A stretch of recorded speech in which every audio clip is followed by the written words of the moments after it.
Okay, cool. Well, I think we have around 70 people already on with us, and we're about 5 minutes in. So we are going to jump right in. So I'm Samantha Anderl, co-founder of Harlow. I'm here with my co-founder, Andrea. I know a lot of you that are joining the webinar today already know a little bit about us. You may be on our newsletter, you may follow us on social. But today we're going to walk you through Freelance 101, right? So this is really targeted for freelancers who are either just starting out or if you're in the first couple of years of your freelance business and you're just trying to get the right footing, right? And get everything together and make it feel really cohesive and like it's long term and sustainable, right? So Andrea and I, we've scaled service-based businesses to 1 million plus. We'll go a little bit deeper into our background in a second. And we regularly help our one-on-one clients get to their, major milestones, those 10K, 20K, even $50,000 months. So we're going to spend some time with you today to go through all of this and kind of take you through the system that we've created that we use with a lot of our one-on-one clients, right? So we're going to walk you through the 7 steps to get your freelance business off the ground and on the right track. So some quick housekeeping items. I know we're having problems with the chat. Sorry about that. We'll get it figured out for next time, but that's okay. This session will be recorded and we will send out follow-up resources following. So if you're over there with your notebook and you're taking notes as we go through this, just know that we will send the slideshow, we'll send the recording, and we'll send more context following so you have all of that. And we're going to make ample space for Q&A at the end. So we want to make sure that you get your questions answered. If they're specific to your business or things that we don't cover today, we're going to make space for that. Okay. So before we dive in, some quick intros. For those of you that are not familiar with Harlow, Harlow is a home for freelancers, right? So, what we're really building is an ecosystem to help freelancers and founders and solopreneurs build businesses that light them up and also fill their bank account, right? So, we at Harlow, we always talk about we approach things with a mixture of growth, yes, revenue, yes, but not at all costs, right? So we're also about sustainability and boundaries and making sure that you're building something that actually works for you and supports your life long term. So we operate at the intersection of those ideas. So today, we really have 6 core ways that we help people. So the first is the newsletter. I know a lot of you are already on that newsletter list. So we send a weekly newsletter. It has, stories from us, tips and tricks, lessons, templates, frameworks. And we also introduce you to additional resources. Plus, we curate hot jobs in that weekly newsletter, right? So we usually have our top 10 jobs of the week for writers and designers and marketers, etc. We also have our job board. So our job board drops hot jobs daily. So that's where we actually source those opportunities for the newsletter. There are new jobs dropping daily, sometimes hundreds a day there. So that's a great resource if you're looking for clients, and we'll get into that a little bit more later. We have our all-in-one tool. That tool really helps you organize your business, right? So it acts as a lightweight CRM. You can manage your clients, send proposals, send contracts, invoice, and get paid, all of that. We have our resources and periodic events like this one. So we have a great resources section on the site. It has a ton of resources written by freelancers and founders and early stage solopreneurs. And then also we do periodic events like this. So keep an eye out. We are kind of consistently doing these probably monthly now. So we usually do an event a month to really help you solve like one specific pain point. We also have our growth accelerator. So our growth accelerator is both our one-on-one personalized support as well as group coaching. So we launch cohorts every once in a while that are very specific to solving a certain pain point. We offer one-on-one support, so just working with with me or Andrea specifically to help you solve your specific pain points. A really great program. I think we worked with around 50 freelancers last year to help them take their business to the next level. And then we have our freelance Kickstarter course, which we will get into more kind of at the end of this. But that's really what this entire webinar is based around, right? It is this system that we've created, this framework, this playbook that is really designed to help you get your business off the ground and running within 8 days and to get your first paying client within 30 days. So Andrew and I have essentially taken all of our knowledge, all of our experience, which we'll get into in a minute, and really condensed it down into an 8-day email course that is already helping, I want to say we've had 30, 40 people go through the course at this point. We launched a couple of weeks ago, and we're already hearing amazing feedback. So those are all the ways that we help you today. Outside of that, obviously, we share a lot of resources on social, in the newsletter, all of that. So a little bit more about why us, right? Why are we building this? Why are you here talking to us? For those of you that aren't as familiar with Andrea and I, we met, Andrea, I want to say 12 years ago now. Yeah. The timeline, the timeline gets a little skewed, right? I'm like, has it been 10 years? Has it been 8 years, 12 years? I think 12 years ago now. Um, Andrea and I both worked in the tech industry. So Andrea was the CMO at a company called Campaign Monitor, and I was her head of marketing. So Andrea was my boss at the time. We worked there for 3 or 4 years, and it was really fun. We were building and growing. We got this large round of funding. And in the beginning, it was really about building and hiring and launching new programs and doing all of these things. But I know as many of you have experienced, and it's a common story kind of in people who go out and work on their own, we got burnt out, right? Our jobs shifted, things got a little political. We started going through all these mergers and acquisitions. We started hiring teams all over the globe. Oftentimes Andrea and I were in meetings from 7 a.m. in the morning until 7 p.m. in the evening. And it just got to a point where she and I had to really recalibrate and look at what was important to us, right? And so I think within 3 months of one another, Andrea and I decided to go out on our own. So Andrea left a little bit before me. I left about 3 months after her. And when we left the company, we decided that we were going to start consulting and that we were going to do it together. Right. So we launched our consulting business called Interimly. And within a couple of years, we built that up to doing over $1 million in revenue per year. So we launched the business. We went out and started freelancing. We were solopreneurs doing it together. But we really kind of figured things out the hard way, right? Andrea had freelanced before in the past. I had done a little bit of like side hustling here and there, done some side projects. But this was really about building a different type of business, right? We wanted to build a meaningful business and we wanted to build something that was long-term and sustainable. Not something that we were going to do for a year or two between full-time gigs, but something that was going to really serve us long term. And that still actually serves us today, even as we're building Harlow. So we went out and built that about, I want to say 4 or 5 years into that. Andrea and I decided that we also wanted to help other people be successful in building businesses, right? And so that's where Harlow really came from. We're like, hey, we learned to do this the hard way. We spent all of this time understanding, how to position ourselves, how to price ourselves, how to build in the boundaries, how to build the foundation. We're seeing all of these other freelancers around us who are struggling with these things or trying to learn these things at the same time. Let's go out and actually help them do that. So that is where Harlow came from. That is why we're talking to you today. Andrea, I will let you chime in there if I missed anything or if you want to add any additional color around that. No, I think that was great intro. I will say, like, we've had many iterations of our freelance business as Yeah. well. We have done projects together. We've done projects with other freelancers. We do projects solo. We've priced per project, priced retainer, priced by the hour. We've really done a lot of different things, and it is not a one size fits all type, type of gig. Things evolve and things change. So yeah, we're just kind of really excited to share with you some of our learnings and try and help some of you all as you're getting on your way freelancing as well. Absolutely. And I love, Andrew, that you actually called out that we've been through so many different phases of this business. Because even today, a lot of people aren't aware, but Andrew and I actually have consulting clients on the side as we're building Harlow today. So we still consult today. We're still in it. We consult together sometimes, but we also consult separately.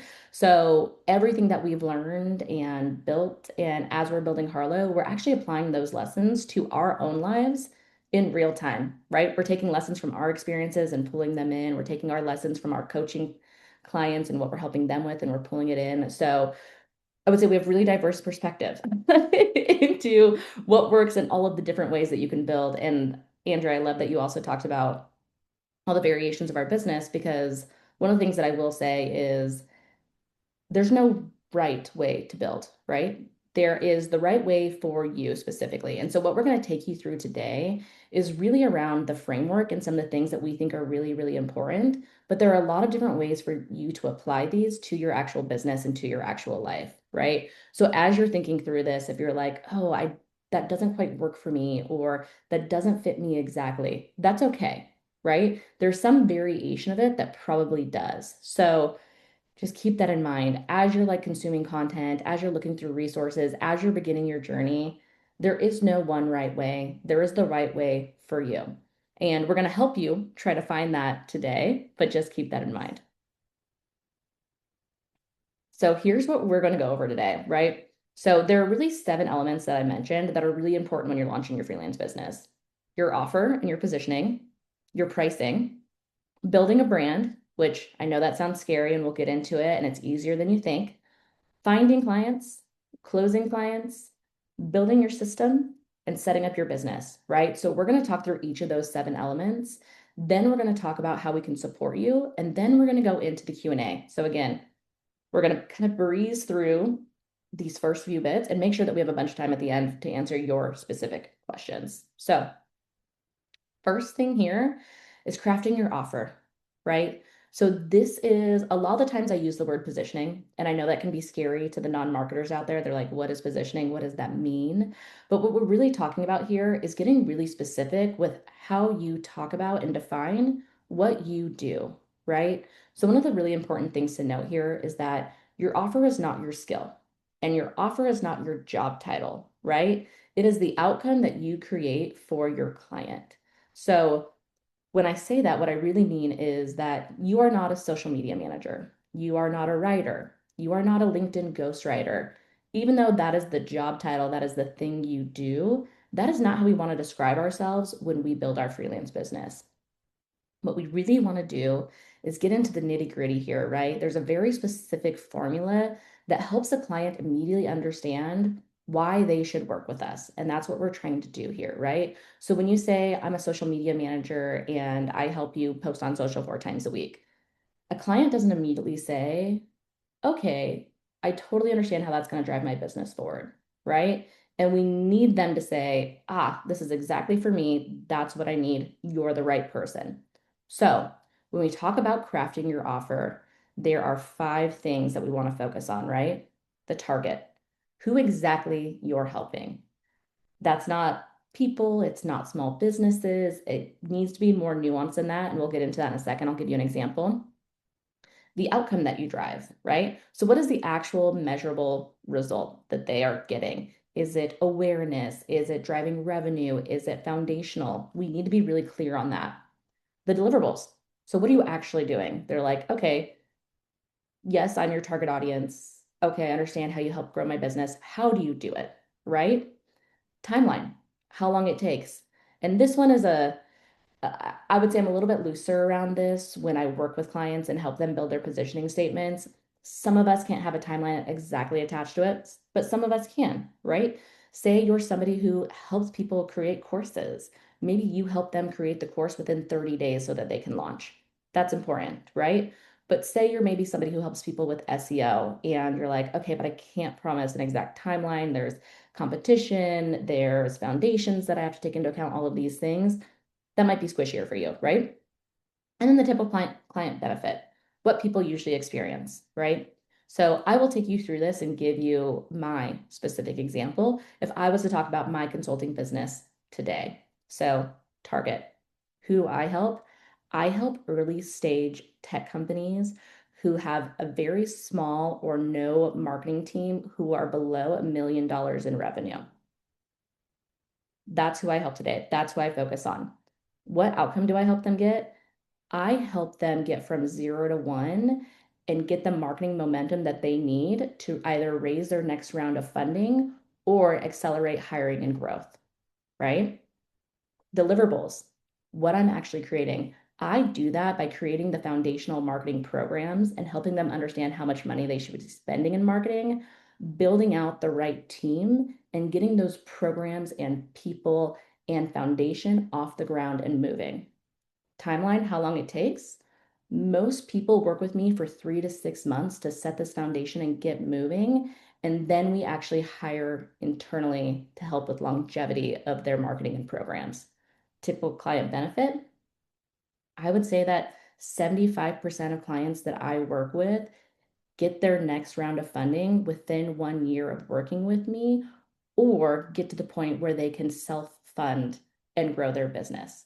That's how clear we want to get, right? That is very, very specific around who I help, what stage they're at, who the person is, what I help them build, how I help them do it, how long it takes, and what the client benefit is. So when we're thinking about crafting your offer, we want to get super, super specific. And I know a lot of people push back here, right? So a lot of people say, okay, I hear you, but by getting so specific, am I actually going to leave potential clients out? And what I will say is that crafting your offer and where you start with positioning doesn't have to be your end all be all, right? So Andrea mentioned this earlier. That positioning statement that I just gave you, that's not where we started, right? We started over here, we said this thing, we started over here and we said this thing. And what we did was we crafted our offer and started listening to the feedback that we were getting from the market, started listening to the feedback that we were getting from the people that we were talking to and pitching to. And we shifted and we iterated over time. So keep that in mind as you're crafting your offer. This is not your forever offer. Really, everything that we're going through here will not be your forever offer. It will not be your forever pricing. It will not be your forever strategy, but you need something, right? So once you craft this, this actually serves as your foundation. So this is going to be your elevator pitch. It's going to be when we talk about your brand and your minimal viable brand, it's going to be the foundation of that. It's going to be what you use in conversations when people ask how you described yourself, right? So it's really important that we master this kind of as our first step and that we ourselves understand what we do and for who.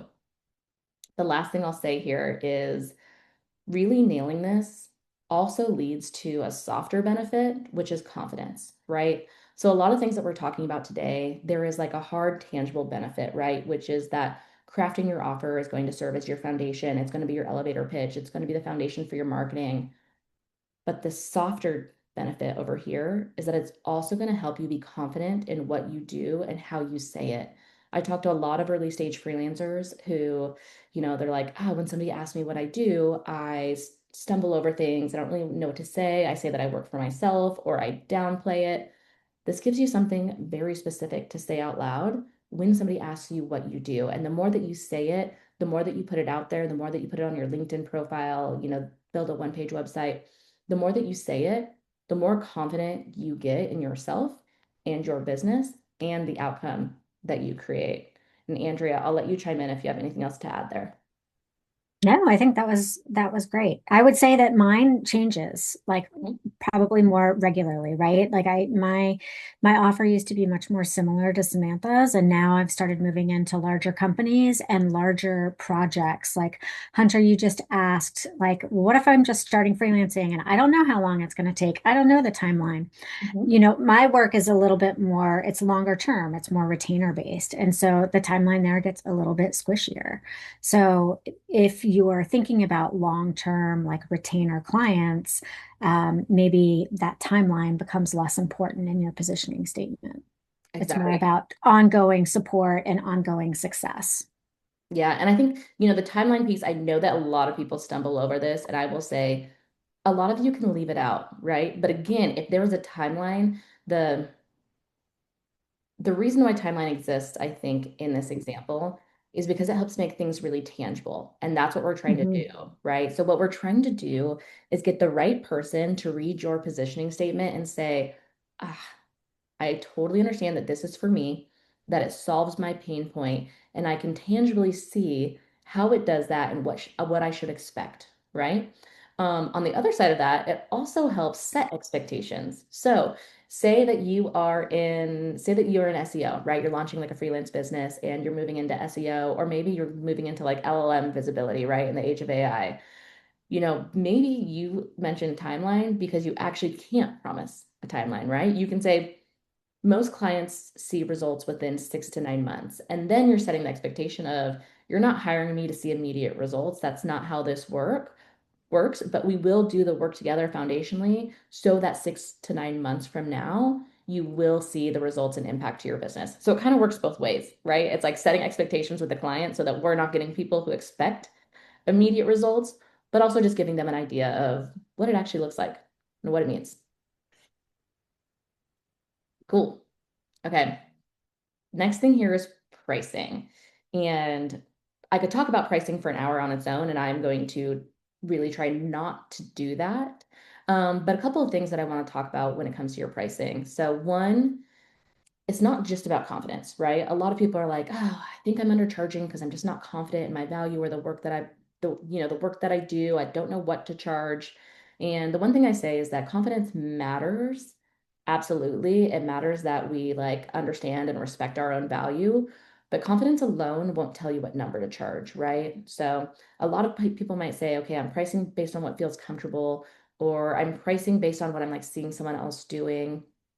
But what we really need to do is kind of take a step back and figure out a clear framework to calculate what our number should actually be, right? So, one of the things that I talk to a lot of freelancers about, especially as you're starting out, when we're starting to think about the longevity and actual long-term sustainability of your business, is that you really need to understand how much you need to earn per year to build the life that you want or to build a business that you can continue operating, right?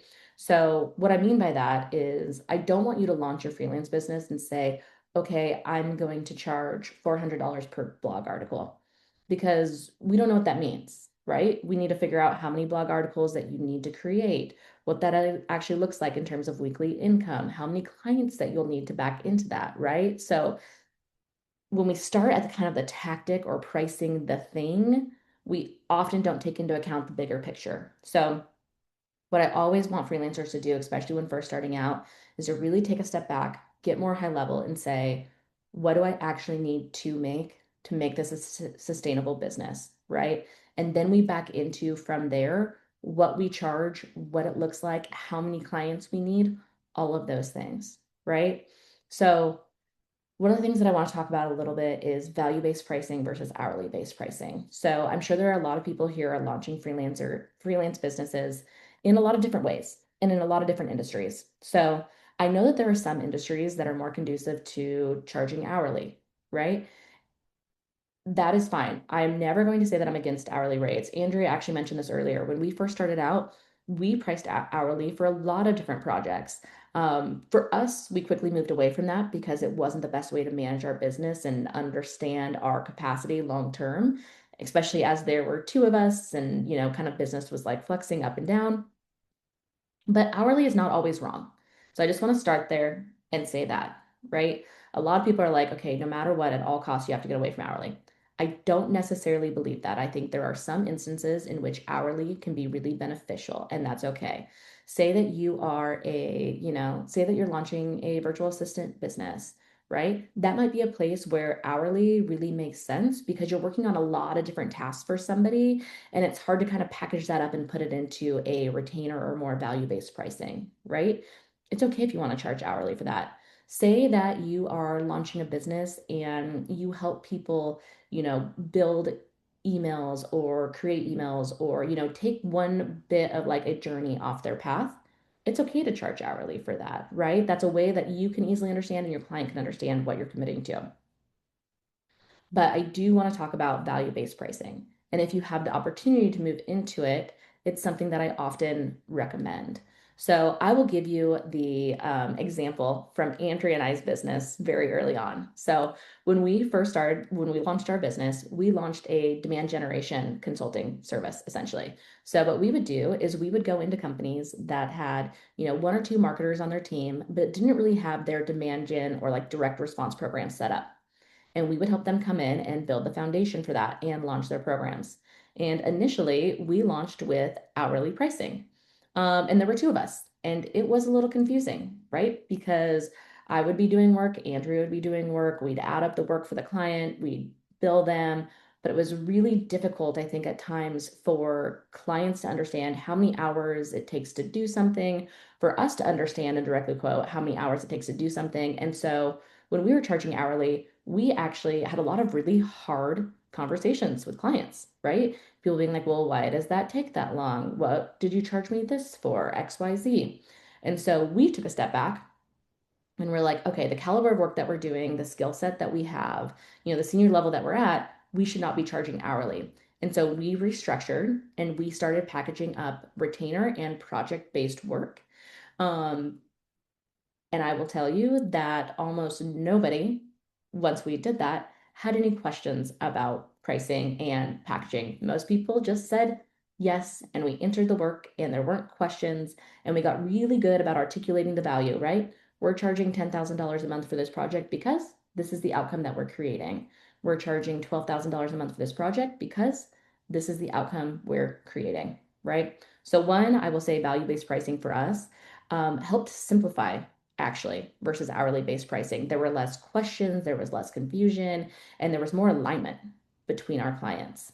Another reason to use value based pricing is just so you can understand your capacity better, right? So I work with a lot of early stage freelancers who start out charging hourly, and that's great. I'll give you a specific example right now. I have a coaching client, and she is a senior level executive, and she charges, $250 an hour. And that's how she launched her freelance business, was charging an hourly rate. And it has worked well up until this point. She's had one or two clients, it's been easy to manage.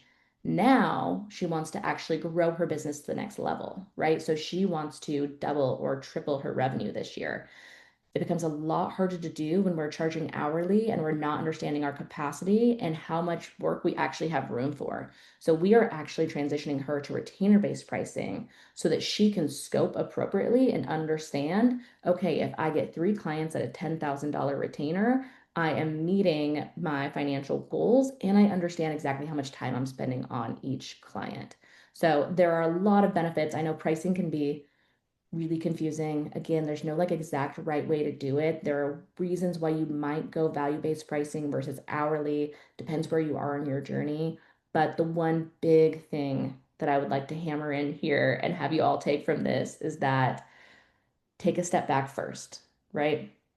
All of this, whether you're charging hourly, whether you're charging retainer, whether you're charging project based, whatever it ends up looking like for you, what you do need to understand is what your minimum number is to actually succeed and do this sustainably long term.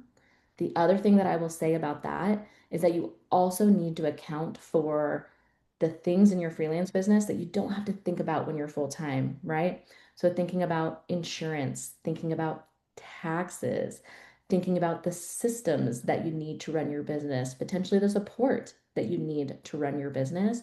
When you're doing the high level work of figuring out what you need to make, you actually really need to add on around 35% to account for those things. And Andrea, I'll let you chime in here too if you have anything to add on that. I know pricing is very complicated. Yeah, I would just say, since this is kind of like a lot of people here are starting out, you will totally mess this up. You will have that client that you completely underbid, and Yep. you are like, I messed that up. And that is completely normal. It has definitely happened to us. Uh, Um, so many times. So yeah, many times. Right now, actually. I'm in a position where I have fully locked in a client and I've not underbid charged them enough yourself. for the capacity that they need. Yep, exactly. Yeah, so that's okay. It happens. These are all just signals, right? They're Yep. all learning moments that you take to the next client and you realize, oh yeah, I'm not going to do that again. So don't feel bad. This is just all like constant learning and iterating. Constant iteration. And the other thing that I will say here along those lines, and again, we could talk about this for like a full hour, right? But if you do get in the position where you are undercharging, you've underbid yourself, you've locked in a client that is not paying you enough for the work that you're doing, you do have control to raise your prices. It is not just one and done, right? Once a client locks in and they work with you, if the project is out of scope, if they need more from you than you originally agreed to, you can raise your prices, right? There's one Yeah, thing. and you can renegotiate your boundaries. Absolutely. That is like one of the things that I talk to a lot. And again, I could speak for a full hour on this, but as the business owner, as the freelancer, as the person running this, you do have more control than a lot of people think, right? A lot of people enter their business and their business is kind of like running them and they're doing whatever the client wants and they're just agreeing. But you do have the power. You can take that back. You can negotiate. you can raise your prices, you can reset boundary, you can reset scope, you can do all of those things. And again, I could talk about this for a really long time and we won't get too far into it. But if you do have any specific questions about like scenarios that you're in, you can totally drop those in the Q&A box and we can discuss them. Cool. Okay. I know brand is a scary word, especially when we talk about building your brand as a freelancer. I know for a lot of people, marketing and selling themselves is really, really difficult.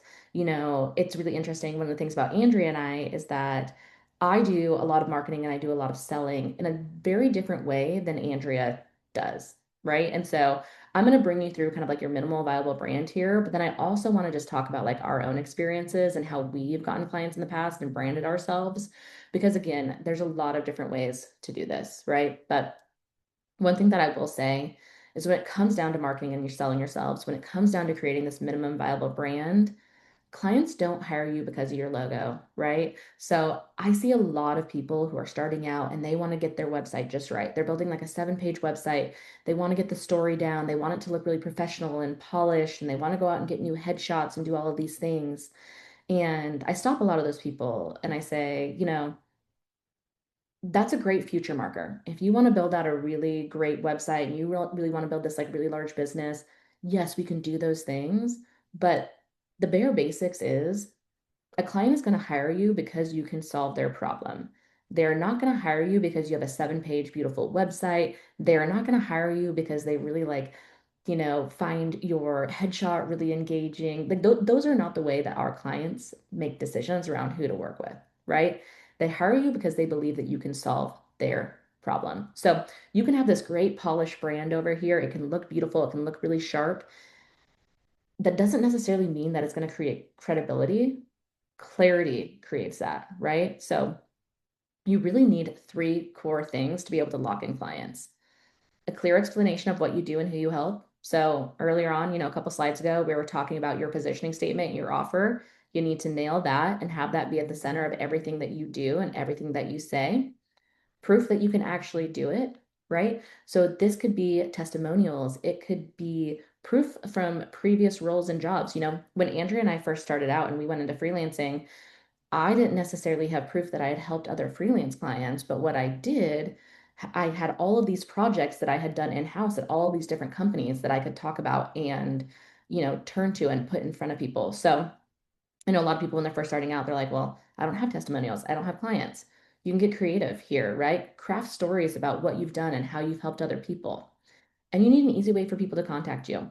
And I know that this seems really simple, but a lot of people are going out there and they are posting content on LinkedIn and they are posting content on Instagram, and they're not making it easy for people to get in touch, right? Put your email out there, put your website out there, make it easy for someone to raise their hand and say, yes, I want to work with you, right? Those are the 3 things that you need. What I often see and help freelancers do is we nail your offer, we turn that offer into a one-pager. You can do this in Google Docs, you can do this in Notion, you can create a one-page website, whatever you want to do. My own consulting business right now, it's a one-page Canva website. That's all it is. And it goes over what I do, for who, why people should trust me, 2 testimonials and proof of what I've done in the past, and then how you can reach out. That's it. I've been, freelancing now for what, Andrea? We 9 8 9 years, and Yeah, that's what I have. And Andrea will actually tell you that I have none of that. she doesn't even I have a have the website. clear explanation. I have that. I, Yeah. I have the testimonials. Like I like most of the stuff for me is in the slide deck, right? So when I have the Mhm. conversation at this point, I personally am just not as like I prefer to be behind the scenes, right? You see Samantha as the face of Harlow. That's like a more comfortable place for her to be. It's less Mhm. comfortable for me. So yeah, so a lot of like my brand building and stuff is more in a deck, right? Which I will share with somebody as once I get introduced to them. Yeah. So it can live wherever you want to. Again, you don't need like a big fancy website. You don't need a big fancy polished one pager with like 10 different testimonials. You need something simple, you need something clear, and that's what you can start out with. And again, this can grow over time, right? I talk to a lot of freelancers who are maybe launching a freelance business and they're like, hey, I want to take on direct clients right now, but over time, I maybe want to subcontract, move more into like the micro agency space. That's great. Your business can grow with you, right? But what I often see people doing is stalling out at this step because they want to create something big and grand and they get stuck in perfection and they get stuck in wanting to make sure that everything looks beautiful. And you don't have to do that, right? And I use this example a lot and it might seem kind of silly, but think about when we're hiring for other needs in our lives, when we're hiring maybe like a plumber or like someone to help us take care of our lawn, or we're helping someone to, manage something else in our lives. We're not hiring the person that has like the most beautiful, best website. We're hiring the person that can articulate clearly what they can do and why we should trust them. And that's who we're choosing, right? So think about like when you're solving a specific need for somebody, that is the most important part is to build trust and credibility by being very clear about how you can help them and what the expectations are, right? The easier that someone again can read something and say, yes, this is for me, the better off you're going to be. And sometimes that message gets lost. If you have a 7, 8 page website, people are clicking around. Who are you? What do you do? There's a lot of information here. Just simplify. Simplify, don't spin your wheels, minimum viable brand. Okay. Continuing on kind of marketing and selling ourselves, right? So obviously finding clients is a huge part here, right? It's what our business, leans on for sustainability and to grow. So one thing I want to talk about here is when we think about finding clients, oftentimes again, we complicate things. We lead with ourselves instead of like that trust and credibility. And really, a lot of freelancers are pitching when you should be starting conversations, right? And there's a big difference between pitching somebody and just throwing out what you do over and over again and telling a story and starting a conversation, right? So if you're just starting out, the kind of cold hard truth is that your fastest path to clients likely isn't through strangers on the internet, right? And that's not to say that like cold pitching doesn't work. That can absolutely be a part of your business, but most freelancers that I work with, I ask them to take a step back, right? I ask them to think through the people who you already know, the people that already trust you, and the people that already believe in what you can do. Oftentimes, that's where you're going to get your first couple of clients, right? And this is what we call network activation. So before you go out and create a giant content strategy, before you go out and create, like a 9 email cold pitch series that you're going to put in people's LinkedIn DMs, before you go out and do all of these things that are really labor intensive and really resource intensive and take a really long time to get right, think about what you already have in front of you, right? So, what I tell a lot of people is when we think through network activation, we start with who are the people in the past that we've worked with directly? People that are maybe bosses or peers that have seen the impact that we can create and trust it fully, right? That's kind of like our tier 1 for network activation. Reach out to those people. Our tier 2 is who have we maybe worked adjacently with, right? Maybe they were in other departments. Maybe they worked at like an agency that we hired, all of these things. But who are the people that know us and have trust in us in some work related way? Those are your tier 2 people. And then we have our tier 3 people, right? So maybe these were people that we went to college with. Maybe they're people in our community. Maybe they are like family friends, right? And maybe they don't have a work relationship established with us, but they do have trust in us and they see us as a human and they know us and they'd be happy to recommend us, right? So a lot of people, when they go through their network and they think about those 3 tiers, they can put together a list of, at least 10 people, maybe sometimes even 50 people that we can reach out to activate. So the trick here is when we're activating our network is to, again, not reach out to this list and go full on with a pitch, right? We're not saying, hey, hire us. Thank you so much. We're creating a relationship. We're creating a two-way street. We're not making this transactional, we're making it relationship based. So there's a very specific framework here that works really, really well when you're activating your network.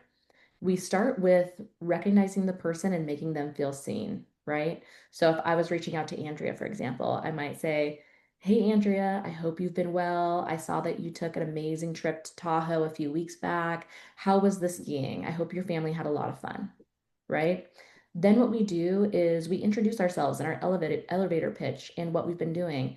Hey, I just wanted to let you know that here's what I'm doing and for whom. I have an opening for a client or two starting next month. If you have any need in your business, or know somebody who might have a need, I would love an introduction, right? So we're sharing our elevator pitch, very crisp and clear, what we do and for whom. And then we're making a super direct ask, right? So I'm not leaving it open-ended for Andrea to respond to me. I'm saying, do you have a need in your business? Or do you know somebody who might? I would love an introduction. Then what we're doing is we're actually offering something in return following, right? So we're not just leaving it there with our ask. We're saying, and if I can make any introductions for you or share something on social media or do you a favor, please let me know. I am happy to do so, right? So when it comes to network activation, again, we tier people out. We look for those people who already trust us, who we have some authority with. We start rebuilding a relationship with them. Again, it's not transactional. And a lot of times, people will find their first couple of clients to at least get momentum for their business by doing that, right? So I know a lot of you here might be like, well, I don't have a big network. I haven't had a ton of jobs. Maybe I'm really early on in my career. And that's okay. And I hear that. Your list doesn't need to be 50 people long. If you have 5 people, 6 people that you can reach out to start doing this, that's enough people to start having conversations, start getting feedback, and to start expanding your network, right? So start with who you know, go from there. Outside of Yeah. that, go ahead, Andrea. Oh, I was just going to pipe in with Mhm. two quick thoughts here. One, network activation never ends, right? This is All just going, like always. ongoing. And also, um, if you might think that people understand what you do, they do not. Just like they don't. People that I have worked with and known for 15 years are still like, wait, what do you do exactly again? So Yeah, please don't be afraid. As a reminder, these are the types of clients I'm interested in. These are the types of projects. This is where I excel. You just always have to be reminding people of your kind of what your pitch and the value that you bring, even if you think they know, they've forgotten.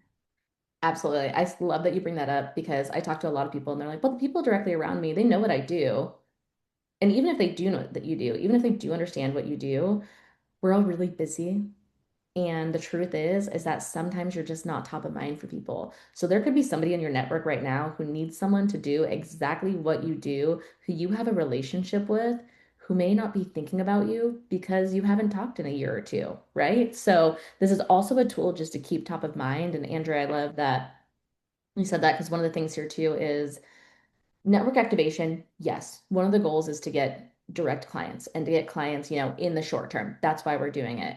But another goal is to build the relationships that are going to give us ongoing clients as we move forward, right? So repeatedly reminding people what we do and why and who we help also not only builds your pipeline now, but it also helps build into the longevity and sustainability of your business long term.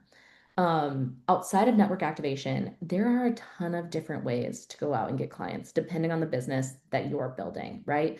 This is like the first thing, the short term, what I recommend you start with. But outside of that, there are a lot of proactive and reactive ways to go out and get clients. And when I say proactive versus reactive, what I mean is proactive is building a LinkedIn content strategy and going out and posting and reminding your audience what you do there 2 or 3 times a week.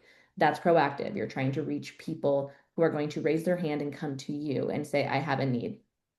Then there's reactive client acquisition. That is going out and finding people that are actively hiring, right? So that is subscribing to job boards, getting on newsletter lists, all of these things. And I won't dive deep into both of those right now, but I will say with the recording, because I want some time at the end for Q&A, and I realize that we're getting up there. But what I will say is that we will send out some resources with the recording that will specifically tell you like where you can go out and actually do some of that reactive client acquisition. We have a really great big meaty resources. I think it's called 50 places to find freelance work. And so I'll make sure to include that in the follow-up. Cool. Closing clients. So I'm going to breeze through the last few here. Just again, I want to have like at least 10 or so minutes for Q&A at the end here. But one of the things that I will say about closing clients is the best discovery calls don't feel like pitches, they feel like partnerships, right? Problem solving sessions.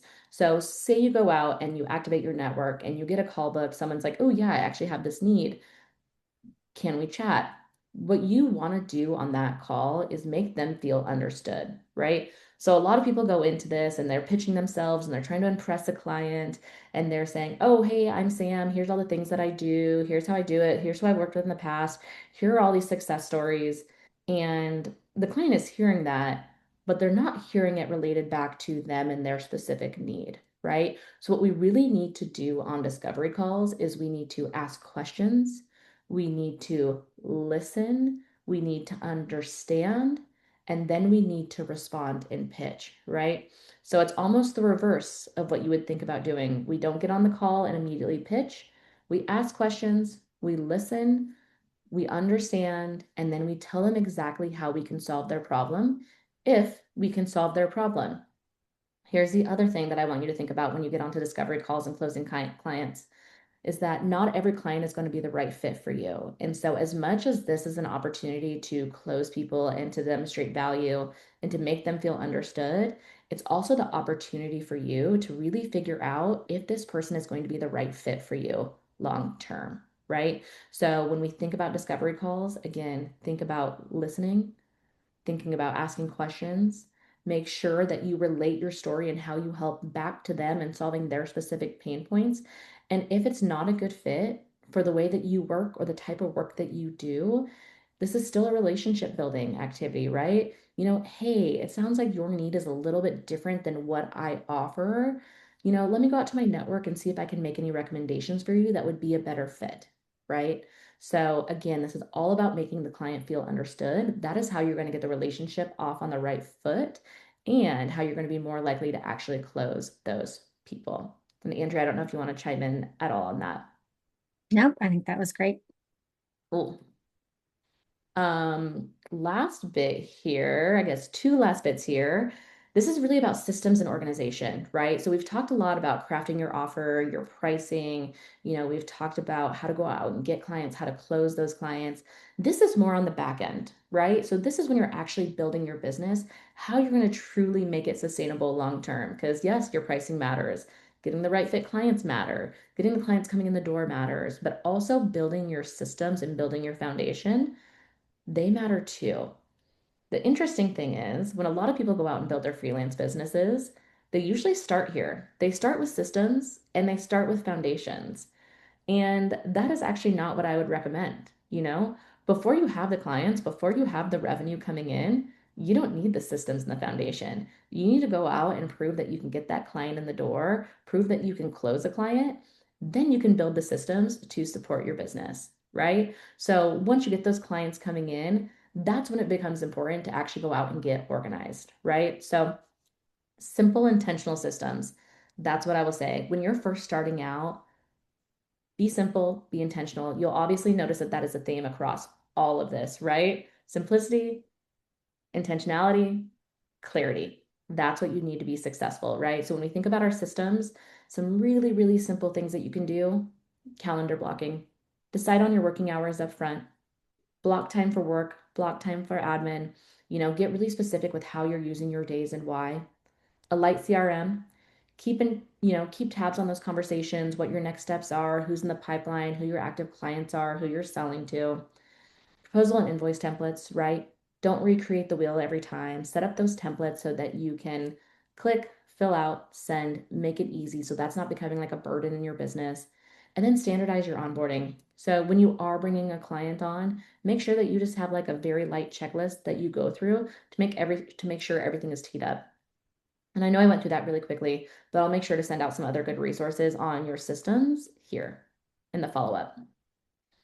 And then your business setup, right? So that is more about like your structure over here. And this is more about the actual foundations, things that you really need to operate as a legitimate business, right? So this is things like your LLC, your taxes, your health insurance. And what I will say is that, a lot of these things can be really confusing and they can be time consuming and they can really feel like a burden.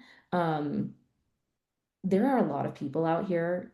out there to really help you with this, right? So we have some great resources on how to set up an LLC, you know, accountants that you can talk to about your taxes and your tax elections. We have a great resource, a couple of them actually for health insurance. So what I will say is that when you get to this point where you're thinking about all of these kind of like more logistical items, come to us. We can introduce you to the right people, to the right companies to really streamline this for you. You know, one of the things that I will say, a difference between Andrea and I is that I really struggle with a lot of this stuff.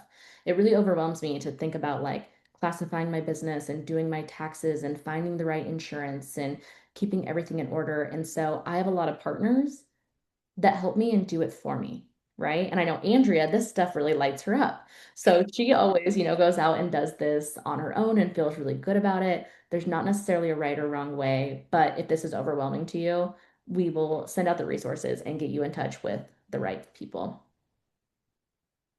Um, Very quickly here, I know that we went over a lot today, and I'm sorry that we're getting to like the last 5 minutes for Q&A, but a couple of things, I've gone over a lot of information here from, you know, building your offer to your pricing to structure to logistics, right? So we have an 8-day email course that actually goes through all of this in detail. It has the exact frameworks for you to use. It has the exact templates for you to use, things that you can copy and paste to get going and moving, right? That you can personalize and make your own. It's only $47 and it includes everything that we've talked about here, but to the next level, right? So we'll send out the link to that after the webinar today so that you can dive in if you want to and really, really get this moving. And we also offer personalized one-on-one support, right?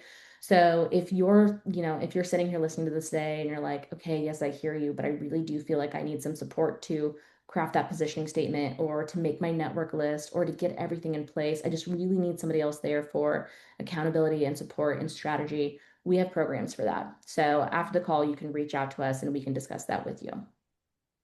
And with that, let's dive into Q&A. I know we only have a few more minutes here, and I know there's probably some questions that have come in that we've answered along the way. But Andrea, is there anything there specifically that you've seen and want to call out? Yeah, I think Hunter just asked what level is a good level for the 8-day email course.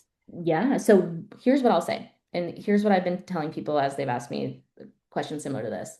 The 8-day email course can apply to you if you're on day one. It can also apply to you if you're in year two, right? It depends on how structured your business is, right? A lot of people kick off their freelancing career and, they're kind of just rolling with the punches. They got a few clients up front through like referrals or network activation, and they get to this point where they're kind of feeling stuck and they know that they need to make a more cohesive plan and strategy to make this long term. So it can also help you at that point. So if you're day one launching from scratch, or if you're feeling like your business is just really messy and all over the place and needs cohesion, it can help you at either point. Yeah, it can be a good reset, I think. And yes, I mean, I went through a reset when I was writing it. So Yeah. I mean, So did our editor. yeah, exactly. Our editor was going through it and she's like, wow, this is really good. I need to raise my pricing. My prices. And actually I need to raise my pricing with you guys specifically. And I was like, wow, I'm really glad that this encouraged you to take action. So um cool. Okay, what else do we have here? Um okay, let's see. Questions.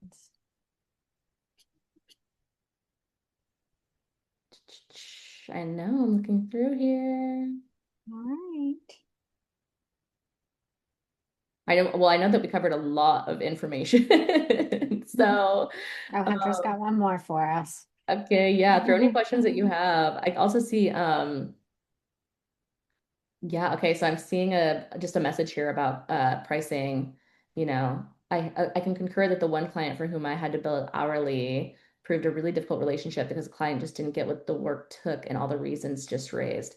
Yeah, that is, I mean, that's the thing about like hourly versus value-based pricing, and Andrea and I shifted over to saying, hey, we charge $10,000 a month or $5,000 a month or whatever it is. When you can articulate the value that you're providing for that 5,000, for that $10,000, it can be just a lot easier conversation. And I will say, oftentimes it's easier on a business. I talk about this a lot too. personally, as a business, I don't actually want freelancers to charge me hourly because I want to keep a really close eye on what I'm paying out in my business every single month and have a really good grasp on that. So Andrea and I talk a lot about pulling people into retainers and, operating on that end because it's easier for us as business owners too. So I will say that, like, sometimes we get nervous to move over to value-based pricing because we think it won't work as well for like the client that we're working for. And oftentimes it works better for them because they can better understand their expenses and money going in and out. Yep. Oh, Okay. Jennifer just asked a really good one. Are you worried about AI? Are people thinking they don't need to pay for creative nowadays? I think that all of our jobs are going to change a little bit. And so I feel like I need to I need to move towards like enabling AI and figuring out how to utilize and leverage AI. I personally don't believe that we're going to get rid of all the humans because we can all tell what is written by AI on the internet. Well, a lot of us can. Um, Yeah. so so yeah, I think it's something to be highly aware of and figure out how you can work with it. I know a lot of our clients right now are saying we like have huge AI initiatives. And so I think as long as you can try and like build that into your function, if it makes sense and have a story and a narrative around it, it will be helpful. Yes. And one of the things that I will say, just even taking a step back from AI specifically, is, Andrea and I have been consulting for, whatever I said, 8, 9 years now.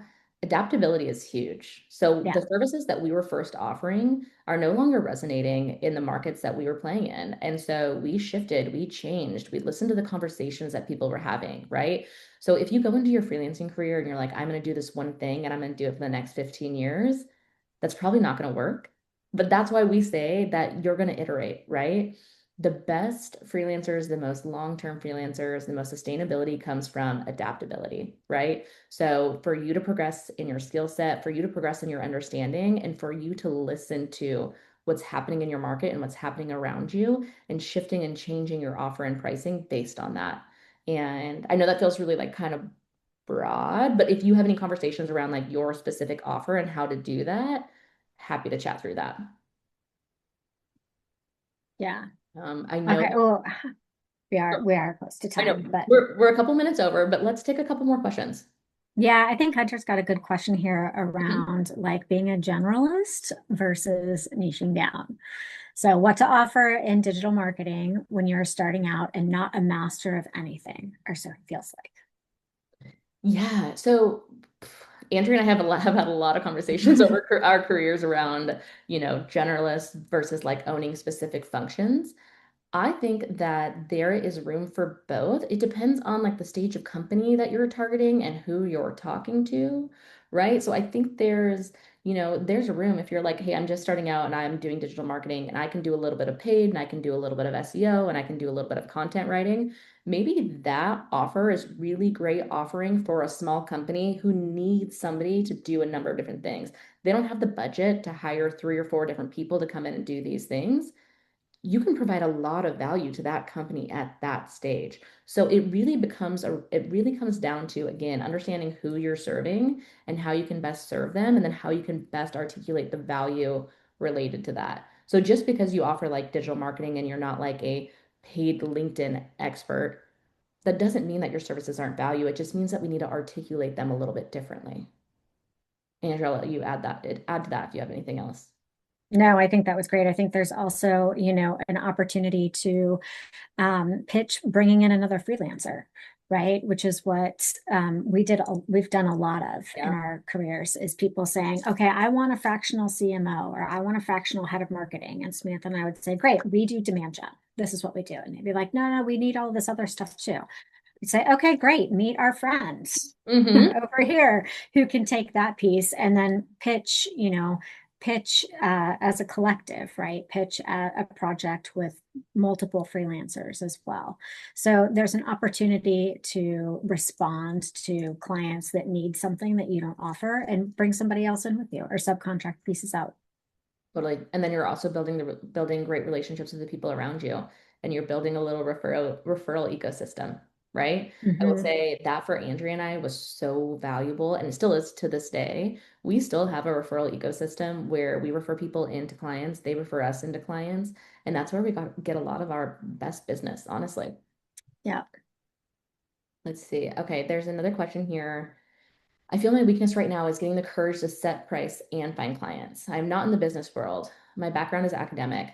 I totally hear you. That is something that I work with freelancers a lot on. Andrea and I will say we were lucky. We came from like marketing and sales backgrounds. We have lived it. We know how to market ourselves. We know how to do this. I know how scary it can be if that's not your background. I will say going through the exercises that we talked through today and just getting clarity around what you offer and the value you provide will help with this a ton because often, yes, it's kind of a gap in skill set, right? But we're giving you the template and the framework to go through to fill that gap. And filling that gap will also lead to the confidence and the courage to set the right price, right? It comes from the clarity around it. And you don't have to be a marketing expert to get to that around your own business. You just need to go through the right process to get there. Let's see, let's take Okay. one more client or one more question here. I was just reading the word client as I was saying that out loud. Um, let's see. Okay, we've got a big meaty one here. Let's do Okay, that one. And then I do want to answer. Sorry, I want to answer two because there is a question. that Do you is ever have totally months where fine. you can't get clients? And like, yes, Sam and I struggle with this too. Everybody struggles with this. Oh, yeah, Um, I mean, if we're gonna start there, so do you have months where you can't get clients? The thing that I will say is one thing that's really harmful to your mindset and your confidence as a freelancer is expecting linear progression.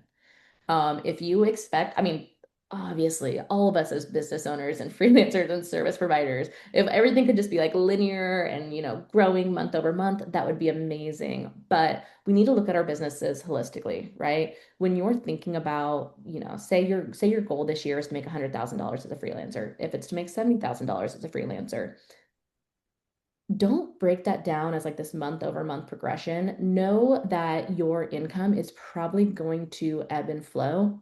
You might get a big client and work with them. And this is actually, Andrew, you can speak to your specific example because I know that you're going through this right now, but you might have a big client that's going to, be $10,000 a month for 3 months, and then it's going to drop off. And then you might have a lull before you bring on the next client.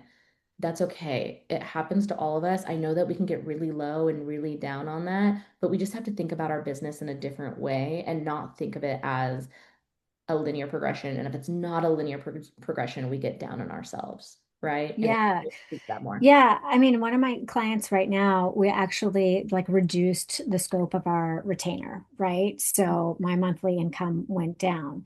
Um, so I have, it's like, okay, that's a little scary. Do I go out and find another client? Do I focus on other things? How do you make that up? Um, yeah, and it's definitely like an emotional roller coaster sometimes. Mhm. And especially in this market, it can definitely be challenging to find those projects. Yeah, I will say like if you do have months that are lulls and that you are maybe a client or two down and you're not seeming to close anyone, that's a great month to activate your network, right? Totally. I And go have coffee dates. yeah, spend the time marketing. Go on. A lot of the times, well, I'll talk to people about like sprints and marathons, right? And marathon is like what we do to make our business long term and sustainable. It's the things that are like ongoing, the way that we're protecting our peace and our boundaries and all of these things. But we have to go through the sprints too, right? Like if there is a time where you're like, okay, this client unexpectedly is canceling our contract. I wasn't expecting that. Okay, I'm down 3K in revenue next month. That's sprint time, right? That's when you go out and you activate your network and you post on LinkedIn and you reach out to people and you go back to your previous clients and you do all of these things, right? So with any business, there will be lulls. That's bound to happen. It's okay, even if it doesn't feel like it in the moment. That doesn't mean that your business is not viable long term. But what I would recommend during that time is to focus on the right things to get back and get those clients. Yeah. Okay, last very meaty question here. Okay. Okay, it's a two-parter. So when you send an RFP to a business and you're really excited about them and see the growth potential, but they come back and ask you to start at a lower price point with a plan to evaluate later, has that, in your experience, made it harder to raise rates down the line? I actually have a great example of this. This happened to me last year. So I started with a client and I was pitching them on really being like their fractional go-to-market lead. And they were like, yes, I understand the value in that, but what I need to do short term is to get these programs that I've already outlined out the door. So I don't necessarily want to pay for strategy day one. I want to get these programs out the door over the first 2 months and then take a step back and reevaluate everything that we need to do. So what I did in that specific instance is I negotiated a specific inflection point to raise rates or have that conversation. So I pitched a rate for the first 2 months to do almost purely execution, a lot of which I subcontracted out. And then coming month three, we reevaluated, took a step back, changed the role, started to charge more. So I think this is really about like setting expectations, communicating well, and being very, very clear, and then continuing to follow up on that conversation. Because again, you have control. So if you're going to do that, if you're going to charge a lower price point, knowing that's going to lead to something else down the line, it's up to you to make sure that that conversation happens and to push for that and initiate that. Yep. And the next part of this is when pricing retainers, how much higher do you typically set your initial rate, knowing there will likely be some negotiation? And Mhm. I'd like to start the answer here, which Samantha always says, if you're not uncomfortable setting the retainer price, it is not high enough. And Mhm. I have found that to be true. Yep. But I would also approach this just a little bit differently. Like when we talked about pricing, somebody mentioned this earlier, like pricing at hourly rate. Look, we've been doing this a long time. So Samantha and I personally, so certain tasks that would have taken me 3 hours to do 10 years ago take me 30 minutes now. Well, the client gets the same amount of value today that they got 3 years ago. So why 3 years ago or 10 years ago am I charging them for 3 hours, but now I'm only charging them for 30 minutes, right? So really think about the value that you're providing to clients and all of the previous work that you've done to get to this point in your career and the offering that you have, and factor that into your pricing. Absolutely. And I mean, the only thing I'll add here, excuse me, is that you can negotiate down. It's hard to negotiate up, right? I know that like specific circumstance that we talked about earlier is different, but if you're just presenting a retainer without talking about future growth initially, and you come in at $6,000 and they immediately say yes, and you're like, oh, I could have charged 7,500, right? So start with the number that's on the high end. If they say that that is too expensive, you can negotiate down. Again, you have control. You can negotiate down, you can negotiate scope of work. There are a lot of different levers that you can pull. So I will tell you, almost all of my coaching clients. So I review proposals for a lot of people and help them with pricing and scoping work out, making sure that things are really, really clear, like on an ongoing basis. And I almost always ask them to raise their rates, right? There are a few times where I'm like, no, I think this is very fairly priced for where you are in the work that you're offering in the industry that you're in. But most of the time, I'm like, I think you should raise that by $1,000. And if you're raising that by $1,000 over 6 months, that's $6,000 added to your income. That's really meaningful, right? So every like $500 raise, $1,000 raise, $1,500 raise, that really compounds over time. And again, leads to longevity and sustainability. And something that I talk to a lot with my coaching clients is that for an organization, for Andrea and I, for example, if I was hiring a social media consultant and they told me the pricing was $2,100 or they told me the pricing was $2,500, to me as the person hiring, that is actually not different. That is a very similar budget for me to be paying for the same work. So if somebody puts it at $2,100 originally, they could have charged me $2,500, right? So there's also there's a lot of like pricing psychology that goes into it. And again, I could go off about this all day. If you have specific scenarios, you can definitely reach out to me directly. Okay, we are 15 minutes over now. So one last question here. Or maybe you actually answered it. Andrea, did you answer the question about subcontracting? Yeah, I answered it. I said, yes, we are transparent about it. Okay, awesome. That was the last thing that I saw there that I was like, okay, I want to address this. Yes, I'm always I find that the more transparency and trust that I have with my clients, the more likely the relationship is to be long term. So I don't hide anything. If I'm subcontracting workout, I position it as, hey, I use this person to do this specific thing because they are even better than I am, and more perspective and more eyeballs on your work and the things that are going out the door is actually a really positive thing for you. So again, that always I could go down a rabbit hole on that too, but it's all about positioning and articulating things clearly and how we present things transparently to build that trust. But okay, I will say we're 15 minutes over, so we'll stop this now. So many good questions. Thank you all for attending. Like I said, we will be sending out the recording following. With that, I will send out a link to the course. If you have additional questions about the course, please send them over. I will also send out the link to get in touch if you're interested in one-on-one coaching for your specific scenario. We can absolutely discuss that. And outside of that, we're also going to be sending you a ton of free resources on how to find work, positioning, all of that. So you have everything in your back pocket. So thank you so much. I appreciate it, Cool. everybody. Thanks, everyone. Awesome. Bye.